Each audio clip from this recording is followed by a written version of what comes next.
राधे राधे आप सभी को। श्री राधा रानी की एक बार नाम लेने की कीमत क्या है, आइए जानते हैं।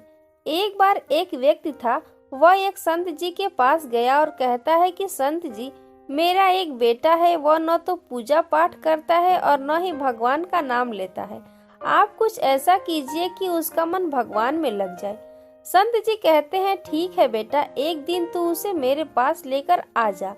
अगले दिन वह व्यक्ति अपने बेटों को लेकर संत जी के पास गया। अब संत जी उसके बेटे से कहते हैं, बेटा बोल राधे राधे। बेटा कहता है, मैं क्यों कहूँ। संत जी कहते हैं, बेटा बोल राधे राधे। वह इसी तरह से मना करता रहा और अंत तक उसने यही कहा कि मैं क्यों कहूँ राधे राधे। संत जी ने कहा, जब तुम मर जाओगे और यमराज के पास जाओगे, तब यमराज तुमसे पूछेंगे कि कभी भगवान का नाम लिया, कोई अच्छा काम किया, तब तुम कह देना कि मैंने जीवन में एक बार श्री राधा रानी के नाम को बोला है, बस एक बार। इतना बताकर वह चले गए। समय व्यतीत हुआ और एक दिन वो मर गया। यमराज के पास पहुंचा। यमराज ने पूछा, कभी कोई अच्छा काम किया है? उसने कहा, हाँ महाराज, मैंने जीवन में एक बार श्री राधा रानी के नाम को बोला है, आप उसकी महिमा बताइए। यमराज सोचने लगे कि एक बार नाम की महिमा क्या होगी, इसका तो मुझे भी नहीं पता है। यम बोले, चलो इंद्र के पास, वो ही बताएंगे।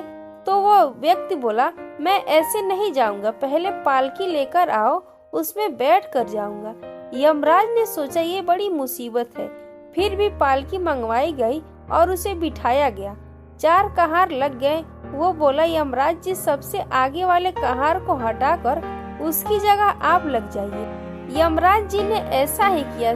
फिर सब मिलकर इंद्र के पास पहुँचे और बोले कि एक बार श्री राधा रानी के नाम लेने की महिमा क्या है। इंद्र बोले, महिमा तो बहुत है, पर क्या है ये मुझे भी नहीं मालूम। बोले कि चलो ब्रह्मा जी को पता होगा, वही बताएंगे। वह व्यक्ति बोला, इंद्र जी, ऐसा है, दूसरे कहार को हटाकर आप यमराज जी के साथ मेरी पालकी उठाइए।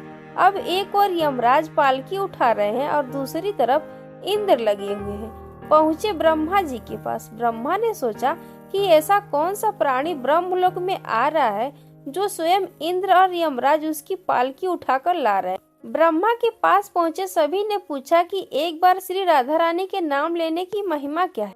ब्रह्मा जी बोले, महिमा तो बहुत है, पर वास्तविकता क्या है ये मुझे भी नहीं पता, लेकिन हाँ, भगवान शिव जी को जरूर पता होगा। वो व्यक्ति बोला कि तीसरे कहार को हटाइए और उसकी जगह ब्रह्मा जी को आप लग जाइए। अब क्या करते? महिमा तो जाननी थी। अब पालकी के एक और यमराज हैं, दूसरी तरफ इंद्र और पीछे ब्रह्मा जी हैं। सब मिलकर भगवान शिव जी के पास गए और भगवान शिव से पूछा कि प्रभु, श्री राधा रानी के नाम की महिमा क्या है? केवल एक बार नाम लेने की महिमा आप कृपा करके बताइए। भगवान शिव बोले कि मुझे भी नहीं पता, लेकिन भगवान विष्णु जी को जरूर पता होगी। वो व्यक्ति बोला, शिव जी से बोला कि अब आप भी पालकी उठाने में लग जाइए। इस प्रकार ब्रह्मा, शिव, यमराज और इंद्र चारों उस व्यक्ति की पालकी उठाने में लग गए और विष्णु जी के लोक पहुँचे। विष्णु जी से पूछा कि एक बार श्री राधा रानी के नाम लेने की महिमा क्या है।